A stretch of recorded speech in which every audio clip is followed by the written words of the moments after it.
Deep in Osun State, Nigeria, there is a forest that has stood untouched for over 400 years. The trees close in overhead like a rope. The river moves through it slowly, the same way it has moved for centuries. This is Osogbo. And this forest holds a secret so old, so sacred, that breaking it was once believed to bring disaster on an entire town. Long before Osogbo became a city, it was nothing but wilderness.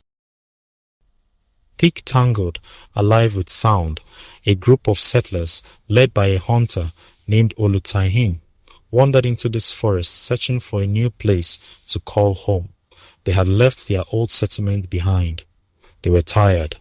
They needed water and land and safety. And deep in that forest, they found a river. But the river was not empty. As the settlers began clearing the land, cutting trees, preparing to build, something happened that no one expected. A voice rose from the water, not a whisper, not a rumor passed around a fire. The story says the river itself spoke, and what it said would shape this town for the next 400 years. The voice belonged to Osun, a goddess, spirit of the river, of fertility, of sweetness and abundance. And as she was not pleased, she warned the settlers, "Stop. Stop cutting down my trees. Stop disturbing these waters. This forest is mine, and if you destroy it, you will pay for it." The settlers froze. Whether from fear or wisdom, no one can say for certain. But what they did next would decide everything. Instead of running, instead of ignoring the warning, the settlers made a deal.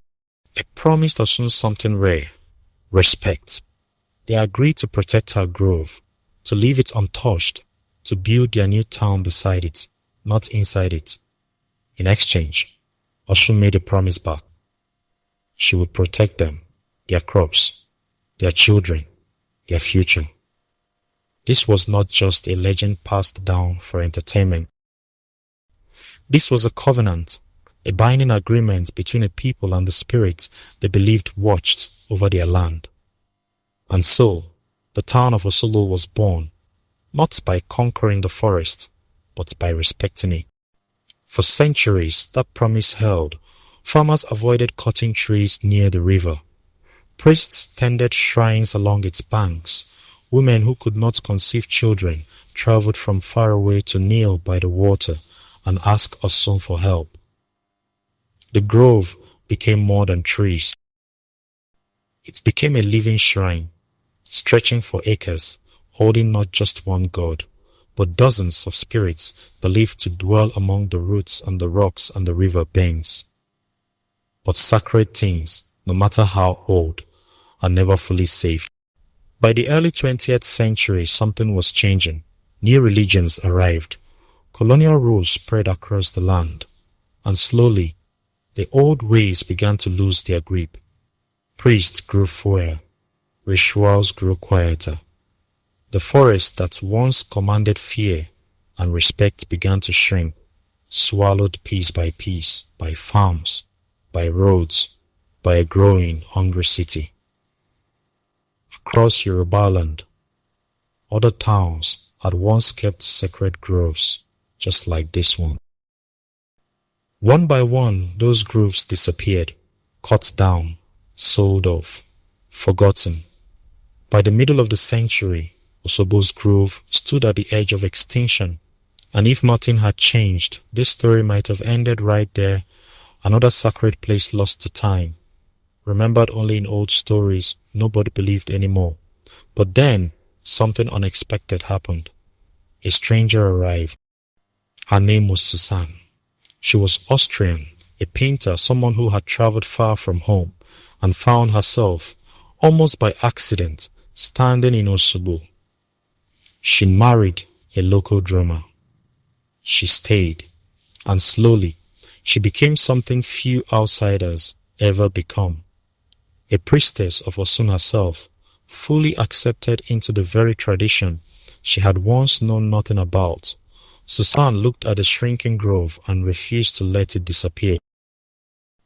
Alongside local artists, she began building, not cutting down, but building up.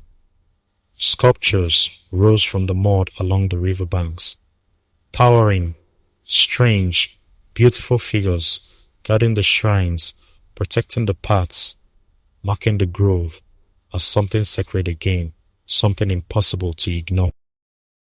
What started as one woman's devotion grew into a movement. The forest that colonial modernity had almost erased was, piece by piece, being reclaimed. And the world began to notice. By the early 2000s, Osun-Osogbo Sacred Grove had become something remarkable. One of the last true sacred forests left in Yoruba culture. In 2005, it was named a UNESCO World Heritage Site, a designation given to only the most precious places on earth. A forest that almost vanished had become a treasure the entire world was asked to protect. Today, the grove still stands. The river still moves through it, exactly where Olutomehin's people first heard that warning centuries ago.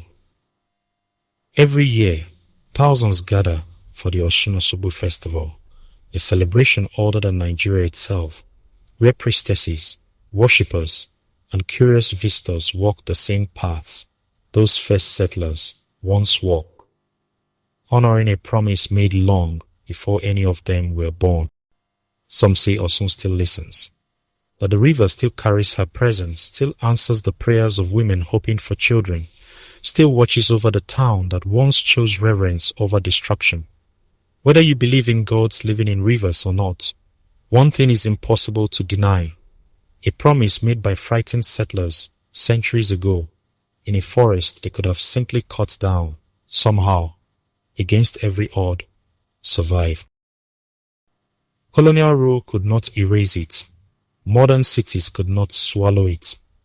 And today it stands protected, not by fear alone, but by the memory of a covenant between a people and the water that once spoke their future into being. And perhaps that is where this story ends, not with the river falling silent, but with a promise that still lives on. If stories like this pull you in, stories of forests that remember, and promises that outlive kingdoms, subscribe to Acres of Africa Folktales and Culture. There is more buried across this continent, more rivers with secrets, more towns holding on to covenants nobody living today can fully explain. Follow along so you never miss the next one. Until the next story, keep your eyes open, keep your ears listening, and remember, Africa still has stories waiting to be told.